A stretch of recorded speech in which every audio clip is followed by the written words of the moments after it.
এটা কিভাবে এত ফেমাস হয়েছে? মানে ঠান্ডা ব্লগ ছাড়ছিল মানে অ্যাকচুয়ালি ঠান্ডা ফেমাস হওয়ার রিজন হলো একটা, মানে সৌদির যারা সৌদিতে থাকে, যেমন আমার বাবাও থাকে সৌদিতে, তো ওদের প্রতিজনে একটা করে কফিল লাগে, বুঝছো? কফিলের আপনারা অনেক মানুষ থাকে। যেমন আমার কফিল, সাপোজ তুই আমার কফিল, তো তোর ছেলে আছে, তো কি করে ওই যেমন আমি তো কাজ করি, এখন আমি যদি শোন আমি যদি একটা ঠান্ডা ধরে নিই, ঠান্ডা একটা ধরেই না তোর উপহার দেই বা কফিলের ছেলে দেই, কফিলের ছেলে কি হইব, খুশি হইব। তো সে যদি জানে যে বাবা আমাকে উনি ইয়া দিছে, ঠান্ডা দিছে, আর ঠান্ডা অনেক দামি জিনিস, বুঝছো? সচরাচর পাওয়া যায় না, এটা অনেক দামি। তো দ্যাটস ওয়াই ওই পরিপ্রেক্ষিতে তুইও খুশি হইলি, আমার ছেলের ঠান্ডা হয়েছে, তুই আবার আমার এক্সট্রা ফেসিলিটিস দিবি, যেমন বোনাস দিবি একটু বেশি, কিছু কিছু জিনিস দিয়ে আমার ছাড় দিবি।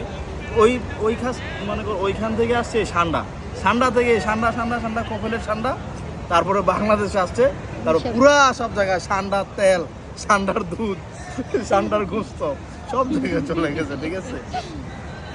এতটুকুই।